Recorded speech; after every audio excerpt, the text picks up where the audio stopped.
Olá pessoal, vamos ao nosso quinto vídeo da nossa aula 5, baseado no capítulo 10 do livro texto, que tem como tema mais sobre lógica. Bem, nesse momento vamos entrar no conceito de tautologia. Uma sentença composta é chamada tautologia ou sentença tautológica quando o seu valor lógico for sempre verdade, independentemente dos valores lógicos das sentenças simples que a compõem. Então, por exemplo, essa sentença aí é uma tautologia. É fácil de verificar. Bem, pensemos assim. Isso daqui é uma sentença do tipo P ou não P e Q. Então, se P for verdadeira, é claro que essa sentença vai ser verdadeira independente do valor de Q. Então, vamos pensar no caso de P ser falso. Caso o P seja falso, como aqui você tem P e Q, então essa sentença aqui, essa sentença composta, vai ser falsa, né? Mas aí você tem o não aqui, então ela vai ser verdadeira. Não importa também qual será o valor lógico de Q. Então você vai ter sempre ou o lado esquerdo aqui do ou sendo verdadeiro ou o lado direito. Portanto, essa sentença é verdadeira sempre. Exemplo. Usando o conceito de tautologia, é possível redefinir algumas operações envolvendo sentenças de forma diferente da que fizemos anteriormente. Por exemplo, na lógica simbólica formal, dadas duas sentenças P e Q, pode-se definir que P implica Q quando a sentença se P então Q for uma tautologia. Exatamente, a gente usa esse símbolo, né, o símbolo do implica, exatamente quando essa sentença é verdadeira sempre. Então, alguns livros preferem dar definições usando o conceito de tautologia para se referir às diversas sentenças que a gente estudou até agora. Definição: uma sentença composta é chamada contradição ou contratautologia ou contraválida quando seu valor lógico for sempre falso, independentemente dos valores lógicos das sentenças simples que a compõem, ou seja, exatamente ao contrário da tautologia. Um exemplo é não P e Q. Bem, claro, vai ser sempre falso, né?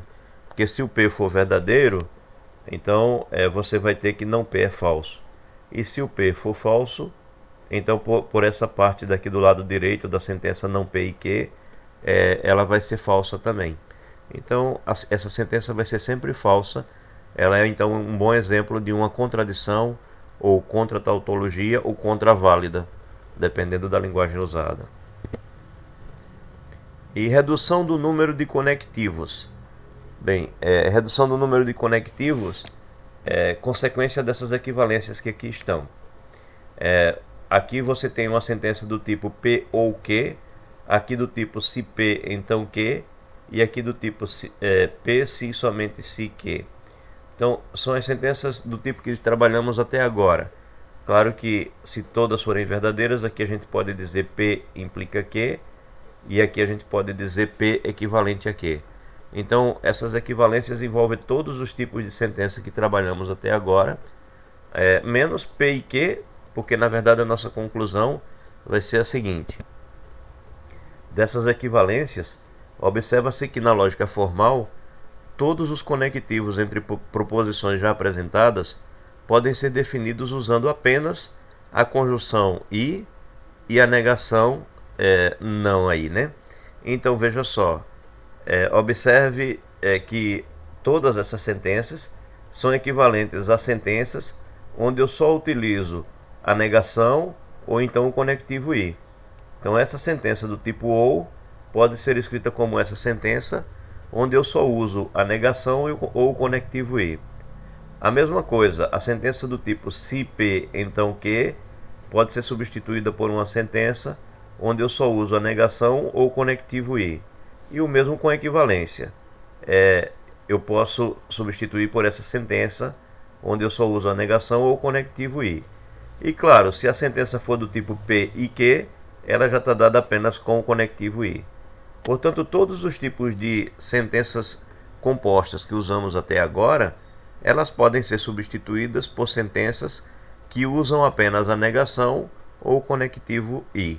Isso é o que a gente chama de redução do número de conectivos. Curiosidade, um papo tautológico. Eu diria que atualmente a gente tem ouvido muitos papos tautológicos por aí afora. É muito comum que a gente perceba uma conversa onde duas pessoas estão dizendo verdades e essa conversa não leva a lugar nenhum. É que as verdades dos dois lados são as verdades de cada um, mas mesmo assim elas não ajudam a entender o problema que está sendo discutido. Então, brincando com essa ideia, o livro-texto nosso conta essa história aqui. Ao verem a equação y igual a x mais 1, dois amigos começam a seguinte discussão. A1 diz assim: quem é y? A2 responde: y é x mais 1, olhando aqui para essa equação. Aí A1 pergunta de novo: e que é x? A2 responde: x é y menos 1. E aí tudo começa novamente: mas quem é y? Aí A2 novamente responde: ora, você não está vendo? Y é x mais 1. Aí A1 volta a perguntar: e agora, quem é x? A2, x é y menos 1. Ou seja, é uma conversa onde os dois interlocutores ficam falando verdades o tempo todo, mas que não chega a conclusão nenhuma. Se vocês prestarem atenção, no cotidiano a gente encontra conversas assim. E assim eles prosseguem. Observe que todas as respostas dos amigos A1 e A2 estão corretas, mas não resolvem absolutamente nada. Uma conversa realmente tautológica e sem resultado algum, comum no nosso dia a dia. Bem, em uma tabela resumo das leis do cálculo proposicional. Na verdade a intenção é justamente essa, é resumir para que a gente possa ter uma visão geral. Lembrem-se que todas essas proposições, essas leis de conjugação e leis de disjunção, elas estão relacionadas intimamente à teoria de conjuntos, né? A gente fala aqui, por exemplo, a comutatividade da conjunção. A gente pode pensar na comutatividade da interseção, né? P interseção Q seria igual a Q interseção P se fossem conjuntos. A associatividade também pode ser pensada na associatividade de conjuntos. A associatividade da interseção, a associatividade da união, por exemplo. Aqui você poderia ver como P interseção P é o próprio P, se você pensar como conjuntos. Aqui você pode ver P união P é o próprio P. Aqui você pode pensar como um conjunto universo, por exemplo. P interseção com o universo é o próprio P. Em compensação, P união com o universo é o conjunto universo. Já aqui você pode pensar no conjunto vazio, né? O falso é o vazio. P interseção com o vazio é o vazio. E P união com o vazio é o próprio P. Então existe toda uma correspondência dessas leis do cálculo proposicional com a interseção e a união de conjuntos. Todas elas você consegue fazer uma relação. Eu destaquei essa daqui em marrom, porque a gente vai usar no próximo passo numa demonstração. P e V é equivalente a P, tá certo? Onde V é uma sentença verdadeira e F é uma sentença falsa. Bem, vamos ver uma aplicação disso. Bem, antes vamos dar uma olhada nessas leis a mais, né? Não P equivale a P. Não falso equivale a verdadeiro. Bem, e assim por diante. São outras leis que a gente consegue também relacionar à ideia de conjuntos, mas são leis que envolvem também as sentenças do tipo se P então Q, ou a equivalência entre P e Q. Bem, a aplicação que eu me referia é essa aqui. Veja que ele consegue demonstrar isso usando as propriedades que falamos antes. As cores que coloquei foi justamente para a gente perceber qual propriedade foi usada. Então, por exemplo, se F é uma sentença falsa qualquer, então se H então Q equivale, ou se somente se, A HI não T, se HI não T, então é F, né? Então essas duas sentenças compostas são equivalentes. Como a gente consegue provar isso? A demonstração então é a seguinte: você olha para essa primeira implicação e olha para essa relação que eu destaquei em azul, e você nota aqui que se P então Q é equivalente a não P e não Q. Então dessa sentença, se você olhar aqui para olhar como se fosse a sentença P aqui e como sendo a sentença Q aqui, note que a gente fez exatamente o que está lá descrito em azul.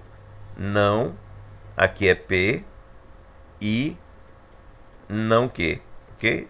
A gente substituiu essa forma por essa, olhando para essa propriedade em azul. Agora, olhando para a propriedade em vermelho, a propriedade em vermelho diz que essa daqui, né?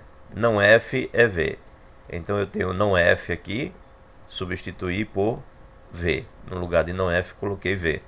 Reescrevi toda a sentença, só mudei o não F por V. Nesse outro passo, eu usei a propriedade marrom. Vamos relembrar. A propriedade marrom diz que P e V é o próprio P. Então, o que eu tenho aqui é justamente P e V. Então, P e V é o próprio P. Então, o que está escrito aqui é simplesmente a repetição dessa parte, ignorando essa, né, já que P e V é o próprio P, com a negação na frente, como estava antes. E por fim, daqui para cá, a gente usou novamente a propriedade azul, que diz que HI não T, olhe para H como sendo P e olhe para T como sendo Q, é simplesmente P implica Q. Então, HI não T é simplesmente H implica não, né? Se H, então T, corrigindo a expressão. Pois bem, então isso daqui demonstra, de fato, que essa expressão é equivalente a essa. Bem, demonstração de teorema com hipóteses e teses especiais, vamos deixar para um próximo vídeo para não alongar muito esse.